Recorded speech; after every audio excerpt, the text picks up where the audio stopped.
Namaskar. A warm welcome to World News and Indian Perspective on All India Radio. This is Renuka bringing glimpses of the major developments of the day from across the globe. Over the next half an hour, we shall bring to you the latest from the world of politics, economy, sports, entertainment, and more. The headlines. First G20 Disaster Risk Reduction Working Group meeting begins in Gandhinagar and second G20 Sherpa meet in Kerala. First G20 Trade and Investment Working Group meeting concludes in Mumbai. Deliberations revolve around accelerating global trade and investment. India's defense equipment export target worth 40,000 crore rupees by 2026, says Defense Minister Rajnath Singh. Japan to provide $1.24 billion loan to Bangladesh for road, railway and port projects. US journalist arrested in Russia on espionage charges. Russia stops sending information about missile tests to US. And in badminton, PV Sindhu and Kidambi Srikanth enter quarterfinals of Madrid, Spain Masters Tournament.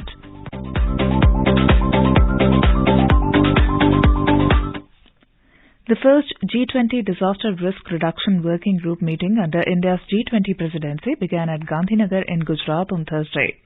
Principal Secretary to the Prime Minister Dr. P.K. Mishra and Minister of State for Communications Devop Singh Chauhan inaugurated the meeting.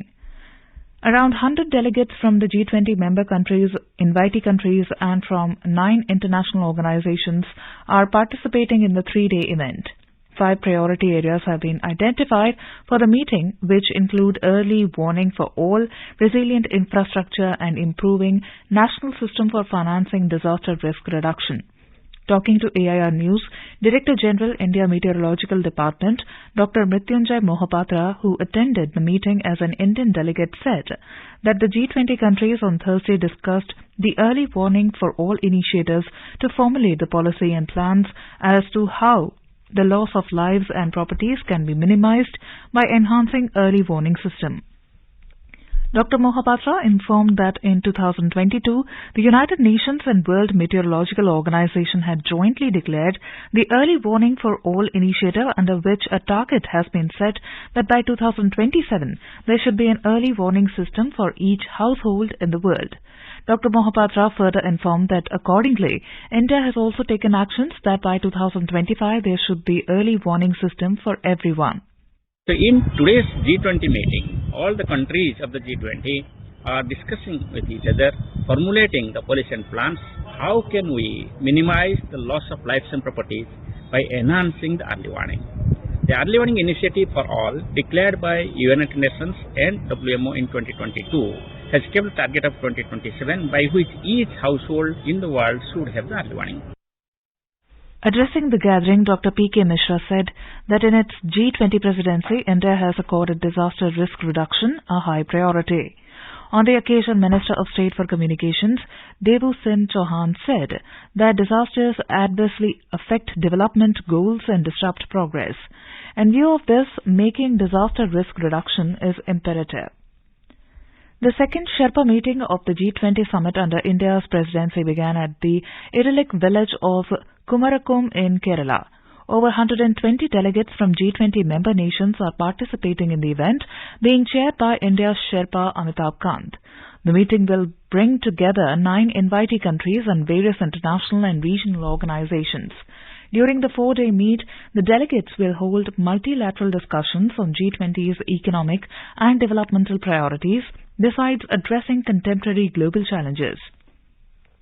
2 side events also began as part of the Sherpa meet, one on digital public infrastructure and the other on green development. The event on Digital Public Infrastructure, or DPI, will deliberate on India's experience and leadership in building an exclusive and effective implementation of DPIs for enabling the meaningful delivery of public and private services. A digital experience zone set up as part of the event will showcase the country's success story in solving societal and service delivery problems using DPI and will also demonstrate various digitization initiatives built on it. The first G20 Trade and Investment Working Group TIWG meeting concluded in Mumbai on Thursday. During 3-day working group meeting, over 100 delegates from G20 member countries, invitee countries, regional groupings and international organizations were present in Mumbai, the financial capital of India. The deliberations specifically revolved around accelerating global trade and investment, while simultaneously progressing towards achieving sustainable development goals. The priorities related to global trade and investment, which the Indian presidency is pursuing, were discussed on the 29th and 30th of March across 4 technical closed-door sessions. On the 29th of March, the deliberations focused on making trade work for growth and prosperity and the way forward for building resilient global value chains. On March the 30th, the TIWG priorities on integrating micro, small and medium enterprises in global trade and building efficient logistics for trade were discussed in the 2 working sessions.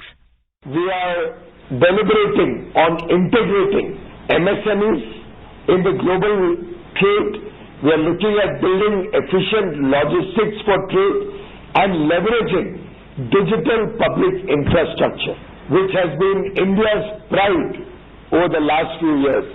The way the Honorable Prime Minister has brought digital technologies to the fore to help us in a variety of activities. India's commerce and Mr. Goyal further said that India is in advanced discussion with the UK to finalize the FTA deal. Elaborating upon the ongoing efforts to make the rupee the trading currency with India, Goyal said that Norway, Liechtenstein and Switzerland are keen on rupee-denominated trade with India. He also said that discussions with EFTA nations have been going on for the past 40 days. The second Agricultural Deputies meeting of the Agricultural Working Group AWG is being held in Chandigarh from 29th to 31st of March. The event has seen participation from delegates of 19 member countries, 10 invited countries and 10 international organizations. India's State for Commerce and Industry Minister Som Prakash on Thursday addressed the delegates and expressed confidence in developing a consensus for the growth of the agriculture sector. Minister Som Prakash highlighted the importance of fruitful discussions on the draft communique. He said the discussions in the meeting will steer towards developing a consensus on the way forward for the growth of agriculture sector. He further said that all the countries needed to work together in the spirit of one earth, one family and one future to tackle the challenges of the global agriculture scenario and ensure the sustainable growth of the sector. In today's Hotspot section, we bring you a news commentary on 21st Asian Security Conference. India's premier think tank, Manohar Parrikar Institute for Defence Studies and Analysis, MP-ITSA, organized the 21st Asian Security Conference. The theme of the conference was Towards Reformed Multilateralism in the Era of Indo-Pacific. Sujan R. Chinoy, Director General MP-ITSA and Chair of Think 20 during India's G20 presidency, in his introductory address said that in Asia's multipolarity lies the hope for multipolarity at the global level. He said that India's G20 presidency has many firsts. For the first time, it is being taken to the masses and 4 developing countries are hosting the G20 summits back-to-back. Last year it was Indonesia and this year it is India. Over the next 2 years, Brazil and South Africa are going to host it. Calling the present era an era of polycrisis, when the world is undergoing a fundamental transformation, Chinoy said that all aspects of globalization are under stress, be it trade, technology, finance, movement of human resources, energy or food. He raised the apprehensions that many developed nations might face recession at a time when the impact of COVID-19 and Russia-Ukraine war has exacerbated regional economic challenges. In such a context, hedging and multi-alignment is the order of the day. He expressed his optimism about India becoming a developed country by the centenary year of its independence, riding on its resilient economy and fast growth rate. Talking about the Indo-Pacific, he said that it was emerging as a more transparent and inclusive construct and India would favor an inclusive and rule-based order in the region. On the issue of multilateral institutions, Chinoy said that the existing ones were both unrepresentative and ineffective and there was a crying need for reforming them. India, he said, has been an advocate of reformed multilateralism, which included reform of the United Nations. He said that the G20 was a fairly representative body which has a genuine opportunity to work with the present system, yet provide an opportunity for averting post-Ukraine geopolitical gridlocks and pitch for reform, rather than become an echo chamber for existing infirmities in multilateralism. India, he said, would like to infuse new hope based on its civilizational ethos with an emphasis on peace and development and lead G20 towards a value-based future. India's G20 Sherpa Amitabh Kant delivered the inaugural address. He spoke about the era of multi-dimensional crisis involving food, fuel, fertilizer, Bretton Woods institutions, Voices of Global South Summit, the growing importance of the Indo-Pacific and the importance of Southeast Asia in it.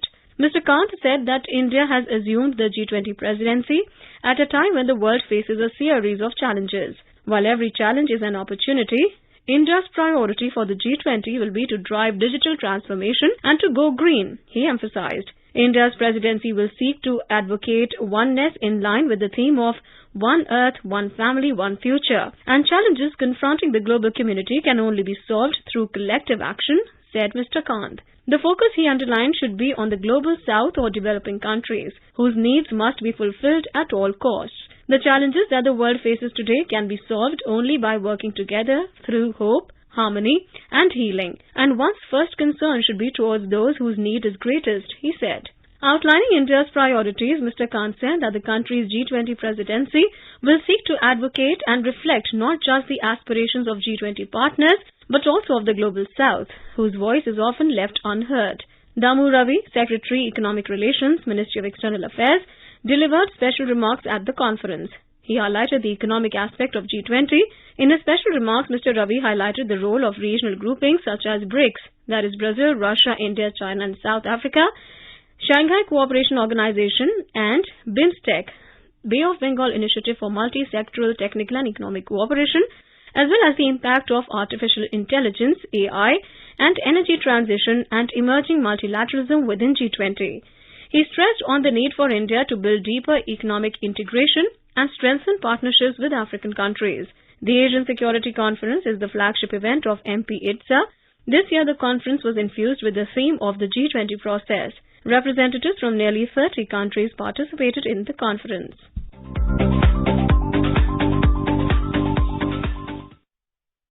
This is All India Radio giving you the world news.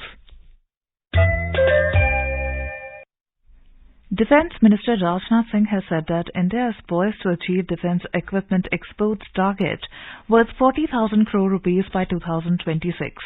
He said defence exports have witnessed a quantum jump in the last few years, and from 900 crore rupees in 7 to 8 years ago, defence exports have now reached to 14,000 crore rupees. The minister stated this while addressing the Rising India Conclave in New Delhi today. Mr. Singh has credited the bold approach and unwavering resolve of the government, which has ensured secured borders and battle-ready armed forces. Terming national security as the government's top priority, he asserted that relentless efforts are being made to attain self-reliance in the defence sector. The defence minister described India's diplomacy as another facet of Rising India. He said the presidency of G20 and Shanghai Cooperation Organization are proof of India's growing stature. He said India has led the world on issues like terrorism and has been successful in garnering support to eliminate the menace. He emphasized that countries which use terrorism as a tool are well aware of the fact that India never harms anyone unnecessarily, nor does it spare anyone who tries to hurt its unity, integrity and sovereignty. Lauding the surgical strikes, he said, the move broke the back of terrorists and sent a strong message to the world that India will eliminate terrorism. He said whether it was the standoff with China or ill intentions from Pakistan, the country's armed forces have always given a befitting reply. India's Defence Ministry on Thursday signed contracts with Indian shipyards for acquisition of 11 next-generation offshore patrol vessels and 6 next-generation missile vessels at an overall cost of 19,600 crore rupees.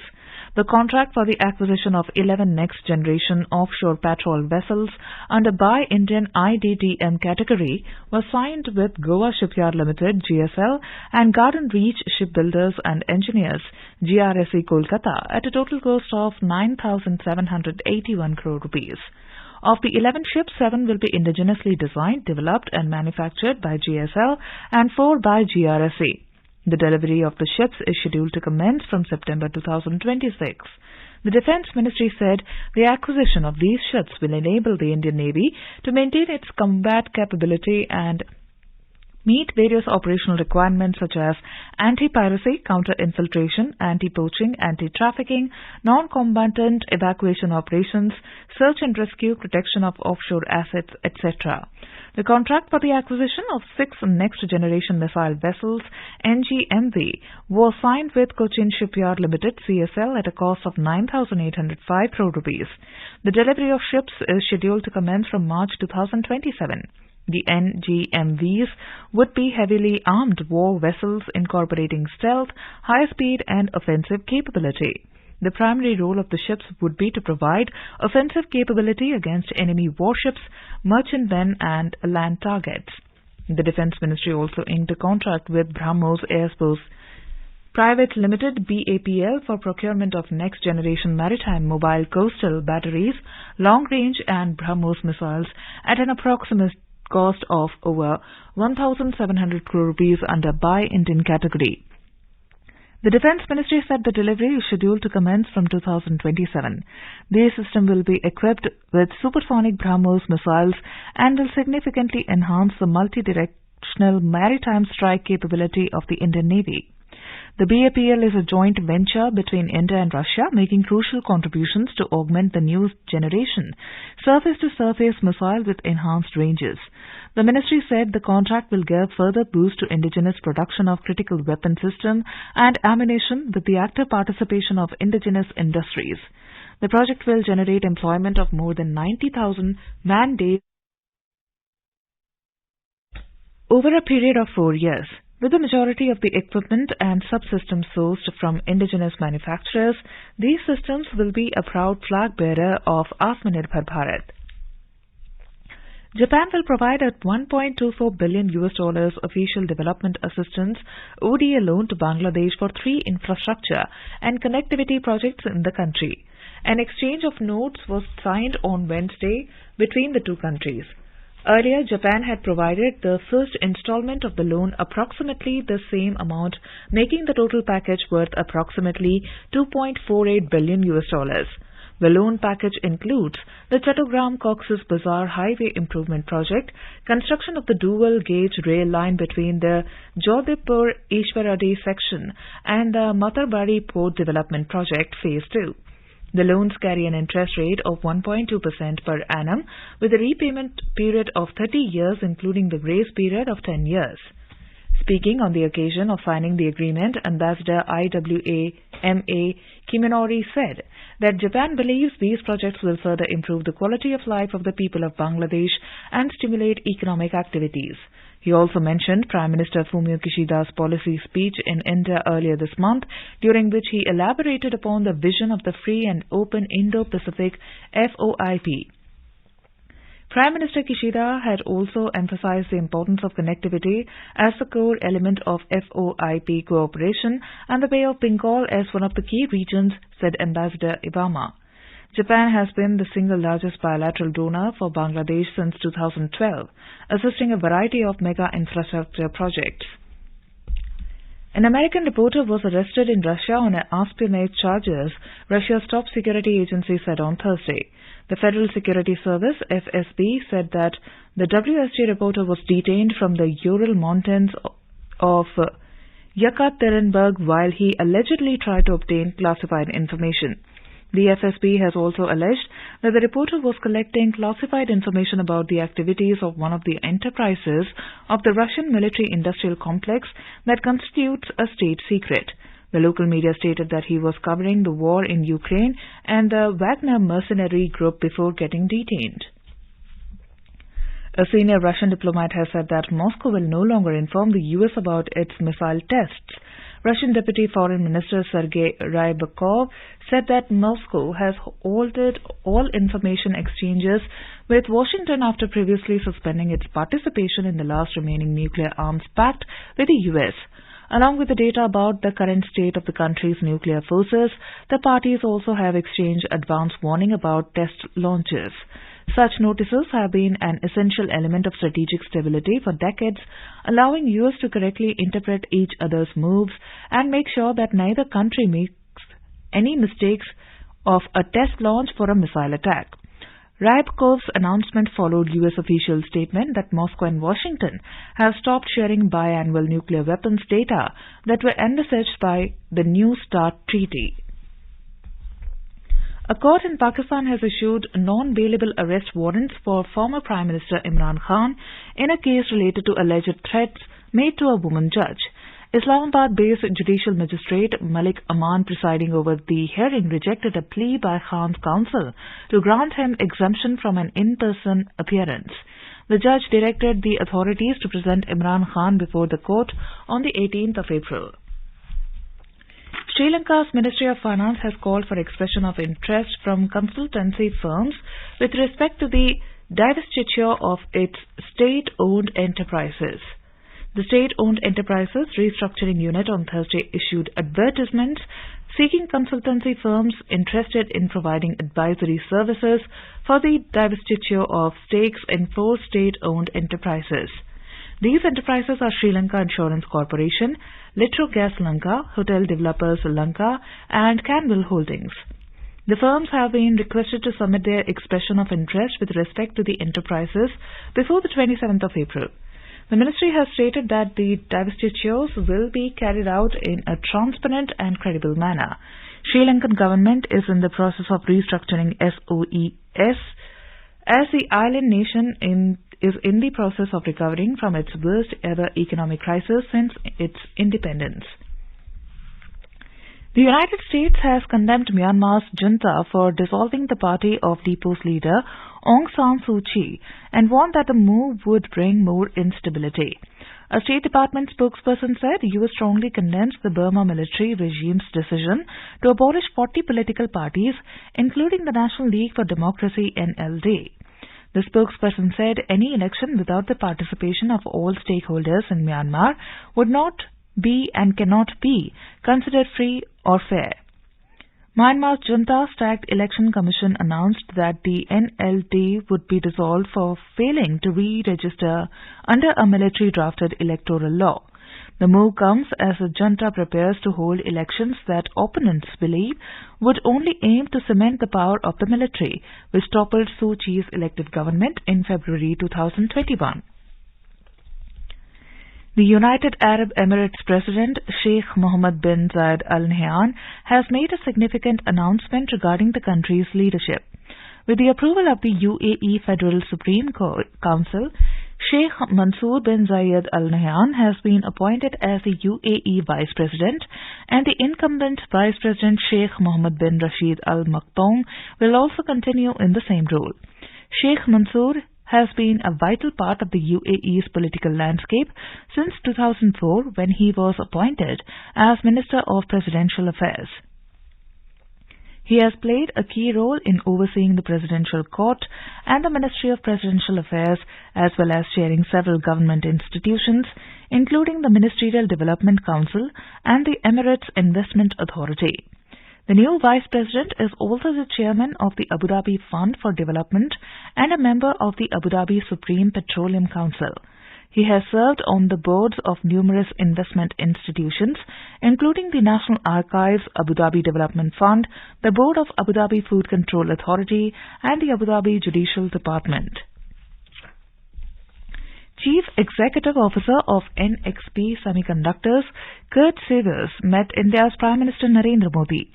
In a tweet on Thursday, Mr. Modi said they discussed the transformative landscape in the world of semiconductors and innovation.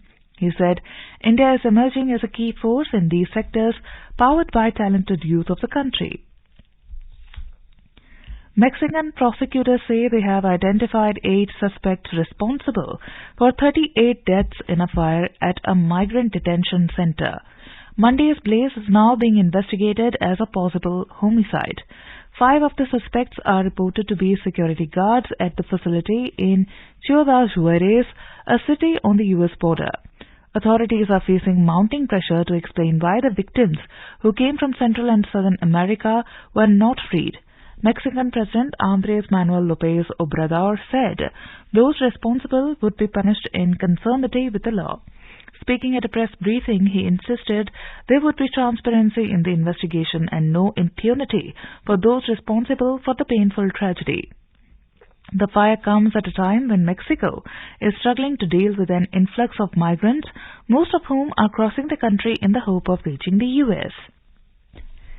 Indian government exempted all drugs and food for special medical purposes imported for personal use for the treatment of all rare diseases from the basic customs duty. The exempted drugs and food are listed under the National Policy for Rare Diseases 2021. The Finance Ministry said to avail this exemption, the individual importer has to produce a certificate from Central or State Director Health Services or Civil Surgeon of the district.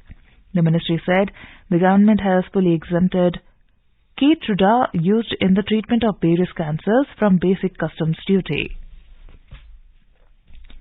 In badminton, PV Sindhu and Kidambi Srikanth have entered the singles quarterfinals of Madrid Spain Masters tournament. In women's singles, PV Sindhu defeated Indonesia's Putri Kusuma Wardani 21-14, 21-16. She will now face Mia Bichfeldt of Denmark on Friday. Akashi Kashyap crashed out losing to Natsuki Nidaira of Japan 13-21, 8-21. In men's single, Kidambi Srikanth registered a straight game win over compatriot B. Sai Praneeth 21-15, 21-12. He will take on Kenta Nishimoto of Japan in quarterfinal on Friday. However, Kiran George and Priyanshu Rajwat crashed out of the men's singles. Now let us take a look at the major developments around the world as reported in the foreign press. The Washington Post reports 9 soldiers killed as 2 U.S. Army helicopters crash in Kentucky during training mission. Wall Street Journal writes political uncertainty in Taiwan adds to U.S.-China tensions. The New York Times writes Mexico investigates migrant deaths in border city fire. The Financial Times writes bankers found guilty of helping to hide Putin's millions by Swiss court. And the Business Recorder writes IMF chief says countries in stronger position should help others with debt woes. And now let's take a quick look at the headlines once again. First, G20 Disaster Risk Reduction Working Group meeting begins in Gandhinagar and second G20 Sherpa meet in Kerala. First G20 Trade and Investment Working Group meeting concludes in Mumbai. Deliberations revolve around accelerating global trade and investment. India to achieve defence equipment export target worth 40,000 crore rupees by 2026, says Defence Minister Rajnath Singh. Japan to provide $1.24 billion loan to Bangladesh for road, railway and port projects. U.S. journalist arrested in Russia on espionage charges. Russia stops sending information about missile tests to U.S. And in badminton, PV Sindhu and Kidambi Srikanth enter quarterfinals of Madrid Spain Masters tournament. And now, before we end, let us listen to Mahatma Gandhi's favorite bhajan, Vaishnava Jan by artists from Australia.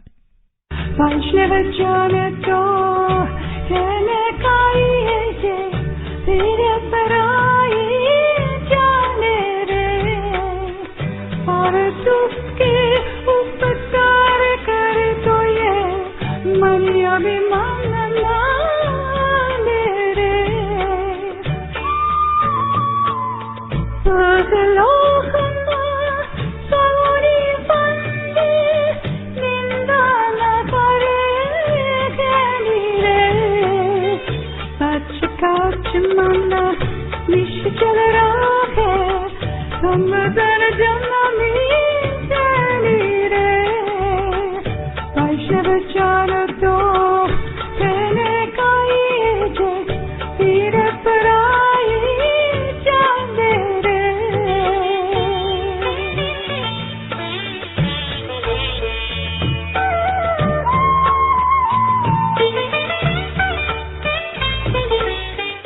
And with that, we end this bulletin. We'll be back at the same time tomorrow with the next edition of World News.